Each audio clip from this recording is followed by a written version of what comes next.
The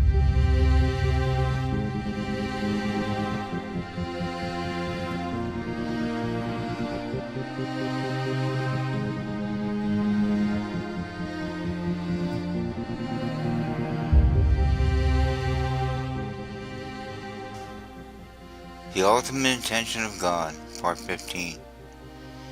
The Embodiment of God.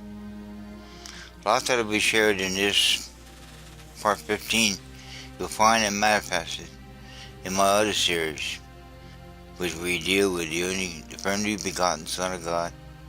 We also deal with the mind of Christ, and many other videos that I call Things to Ponder, that build upon this main series, The Ultimate Intention of God. So let me get into this matter of the embodiment of God. This embodiment of God is perceived by our experience here. We live the process, yet its outworking isn't comprehended until the latter part of our lives here. This process began before the foundations of this world and is experienced by series. The kingdom of the continuous brings this out. Jesus' expression, the Son of Man does not have a place to rest his head, is a statement of temporariness of this life and its intent, an expression of detachment of one existence from another. To begin, I will share some biblical texts used by those in the world of religion to promote their agenda, and in the name of God, saying it is written. The first verse comes from Hebrews 10:5. Wherefore when he cometh into the world, he said, Sacrifice and offering thou wouldest not, but a body hast thou prepared for me. Linking this to Job 19, chapter 19, verse 26. Though after my skin worms destroy this body, yet in my flesh shall I see God. See the separation of two words, flesh, skin. This term of flesh used in this text does not mean skin, like a skin body. So it must mean something other than skin. Without being distracted to another whole study, which I have in the other videos, I will briefly say that the flesh is an opinion, idea of this life, and existence we have developed, cut off from the original intent of this existence, from God himself. When it says in 1 Corinthians 1:29, no flesh shall glory in his presence, it's not talking about skin. We know that this skin of ours is temporary, it's decay, but we also know that this corruptible skin will one day take on incorruption and be changed. In other words, its molecular structure will be changed to house us forever. It's called a Zoe Body, different from the bios body we have become accustomed to. I've said the above to prepare you for what I mean by the embodiment of God. God's embodiment, his desire to dwell in flesh, a body, to express himself, was not intended to be in this limited manner we have come to know. What we have come to know is a distortion of what was intended. In another realm, beyond this present experience, God will be manifest in a body beyond our ideas of a body. In my series, The Embodiment of God is manifested through the only begotten Son of God. To take this further, I must go back before the beginning, back before this time, space, and material world that was intended to express his embodiment. His eternal, meaning always was his desire, thus was, his eternal desire to dwell in a body form always was. We see how this came about. It's hard to express this without words that imply time. The words came about give the idea of a time process, yet I have said it always was. How do we come to understand this? Do it again, come to understand. In our realm of experience, it is a process, and we are coming to understand what always was. Just because we see it in a process does not mean that there ever was a time that it was not. It always has been. God is only expressing what he always was.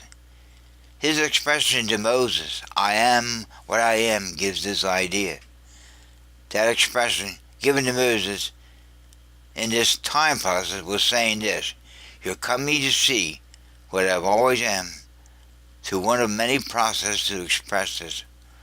In other words, God was saying to Moses, you are in this process of expression. You're coming to see who I am and always will be. Yet Moses, do not stop and get hung up in any stage of this process. That is what the Jewish people did. So when the process of God's expression was to be expanded and expressed further to the embodiment of his Son, they did not see it. God is forever expressing who he is, though he is total and complete. We will be eternally seeing this expression being manifested in the ages upon the ages. Notice, as he is being manifested, we also are being manifested to who we are in light of who he is. As we see and experience this expansion of God, we expand with him. And note this, are the instrument to which he has chosen to express his expression of who he is. Thus, in one sense of the word, we are him and he is us. This matter of him causing all things to work to good, in other words, all that occurs in the process of expression, of expansion, will be seen as we come to understand this subject matter more. I had asked at this point for an illustration of how all these things work to a good. How can the evil, bad, darkness of this experience be worked to God's good and light, the opposites? How can the two be reconciled? I was told to think of light bulbs. In my house, I imagined going from room to room and seeing light bulbs being blown out and darkness filling each room till total darkness filled the house. I was asked, what do you see? I replied, darkness. I was asked, why is it dark? I replied, because the bulbs have all blown out. Then it was revealed to me that the bulbs are out, the power is still there, correct? I replied, yes. Replace the bulbs, and you will have what is there, and always will be there, the power of light. The bulb is not the source of light. It only reflects the source. The true source is the power, not the bulb. The battle that evil seeks to get into in this battle for power. The one coming, this Antichrist, will seek the God of forces. He will not be a bulb man. He will seek the source of power, not the reflector of the source. That's why he has no interest in man. That's why he would use a machine. But the I am is the power over the power, and this so-called Antichrist will only be a materialistic magician manipulating the power of that created. He is not the creator. He will only be allowed to reflect power in its opposite form. In other words, just another form of power. Power toward evil rather than good. But still power. Just raw, naked power. Not anything that God couldn't deal with. Think of like what Jesus said to Pilate. You have no power other than what my Father gives you. God will have his way with any power. Well, you think yourself to be God, as the Caesars of Rome believe themselves to be, or as you hear in new free-thinking thoughts today. There's nothing new about it. The power has a source, and man is an insufficient reference point from which to start. nor are accumulated collective minds cut off from God, the source. Let me interject this. Hebrews 7:16. Who is made, not after the law of a carnal commandment, but after the power of endless life.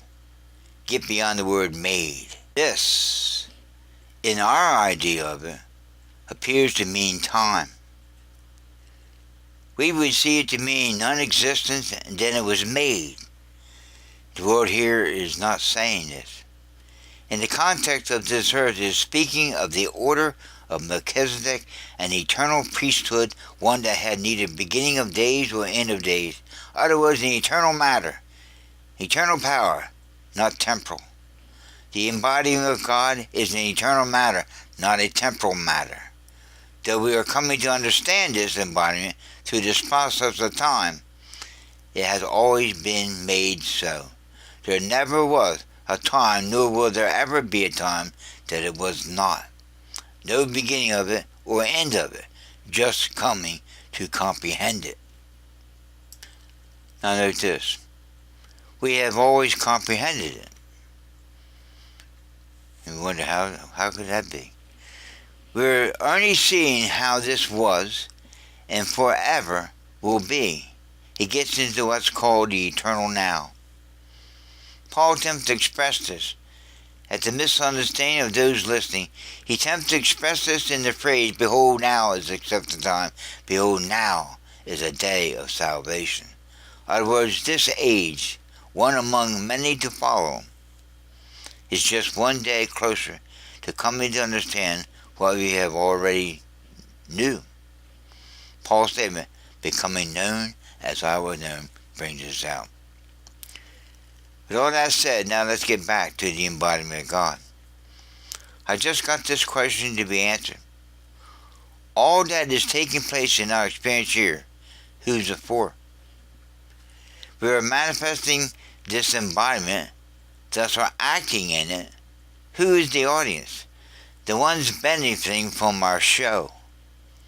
Here's a biblical text that helps us. Ephesians 3, chapter 3, verse 9 to 10.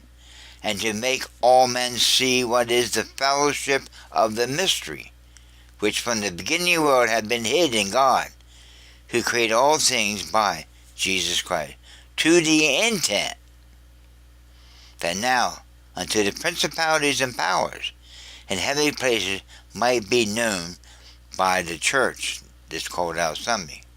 This is saying that others, unknown to us, called principalities and powers, are the audience. It is our task to teach them by our experience this mystery. Mystery means something that has always been there, waiting to be manifested. Not mystery in the sense of something that cannot be known. It can be known. Who needs to know it? Well, for us, for one, and these called the principalities and the powers. So who are these? Let's take the word itself and look up its meaning. It means territory of a prince. Now the question arises, who is this prince? We read of two in battle throughout biblical writings. The Prince of Peace versus the Prince of the power of the air.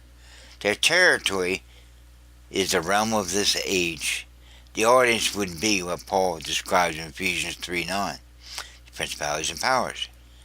He further describes this audience in Ephesians 6:12. For we wrestle not against flesh and blood, but against principalities, powers, rulers of the darkness of this world, spiritual wickedness in high places. In Colossians 1:16, this is brought out even more. For by him were all things created, that are in heaven, that are on earth, visible and invisible, whether they be thrones or dominions or principalities or powers, all things were created by him and for him. He is before all things, and by him all things consist. We must come to understand this word, created.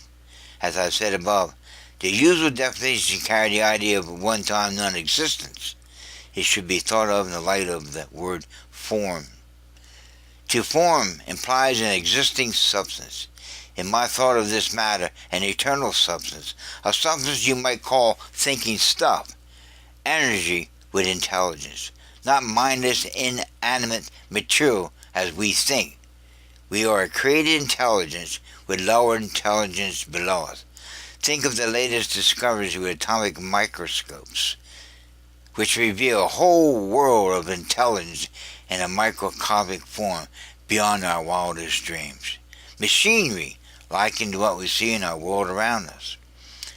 The animal world, the plant world, and so forth.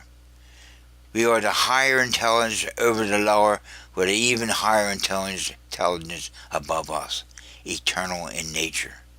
Because this higher intelligence is eternal, all lower intelligence, sustained by it, also could have been eternal. Fall down, mess that up. Thus the difference between the words infinite and finite. Rereading Genesis chapter 1, 2, and the world was without form. Here's what I mean. This did not imply non-existence. It was thinking stuff without the form we perceive around us in this immaterial world. It was in God's thoughts, yet to be expressed, formed in a condensed manifestation in the material world. The thought was more real than the manifestation, and that the thought sustained it until that thought is changed, to which then the material expression would then take on the new expression. Remember, new heaven, new earth. You can see here the meaning of the text in Revelation where a new heaven and new earth come into play. It's never destroyed in our idea of destroyed. The word renovate would be closer to what it implied. For destroyed to come into this idea of things, what I'm attempting to express here of the embodiment of God, it would give the idea that God could be destroyed. He can never be destroyed, but only expanded. Evil seeks to stop this expansion, and those used, all of us, to bring about this expansion. There is no process of time as to who He is, but there is a process of time to express who He is. Hope you understand. Let me repeat that one more time. There is no process of time as to who He is, but there is a process of time to express who He is. It's what clarifies this matter of God not changing. He's the God that changes not. We read this, that He is the God that changes not. Yet we see what appears to be God changing His mind in various cases in biblical historical texts. This statement, I hope, clears this for you. He never changes. He expands and expresses who He is. We change. Coming at this with another misunderstood text, Hebrews chapter 2, verse 6. But one in a certain place testified, saying, What is man, that thou art mindful of him? Or the Son of Man, that thou visitest him? Thou madest him a little lower than the angels. Thou crowned him with glory and honor, and didst set him over the works of thy hand. Thou hast put all things in subjection under his foot. For in that he put all in subjection under him, he left nothing that is not put under him. I'll read this. But now we see not yet all things put under him. But we see Jesus, who is made a little lower than the angels, for the suffering death, crowned with glory and honor, that he, by the grace of God, should taste death for every man. For it became him, for whom are all things, and by whom are all things, in bringing many sons unto glory, to make the captain of their salvation perfect through suffering. For both he that sanctified, and they who are sanctified, are all of one, for which cause he is not ashamed to call them brethren. Focus on this. Thou madest him a little lower than the angels. The question is, what is man that thou art mindful of him? In the text it is answered. See this in the sequence of God's thought. Here is the answer. Thou crownest him with glory and honor. Who we were before this experience was higher than the lower beings of the angels. But for a time, in this experience, We were made, subjected to, for reason of God's expansion and expression. We get things for the fall of Adam. Subjected to this experience to bring about this expansion of God. In the original intent, we were allowed to use this crown abilities to subdue this world. We were placed in. God, remember, Adam had power over land, sea, and air. Remember, Adam was a full-grown, matured adult at his placement. Everything he needed to subdue this world was inborn, intrinsic in him. He immediately started using this ability, but something happened. It states it in the above text, but now we see not yet all things put under him. What happened? Because the fall of humanity is attributed to Satan, and Eve is roped into the blame and called the weaker sex, luring poor Adam to her being subdued of Satan to surrender their powers to him. Of course, we must understand and remember, men, that they were one flesh. One falls, both fall. Paul later in his life experience got past the male blame game of blaming the female. He expressed it in light of the power in his life. There is neither male nor female, but a new creation.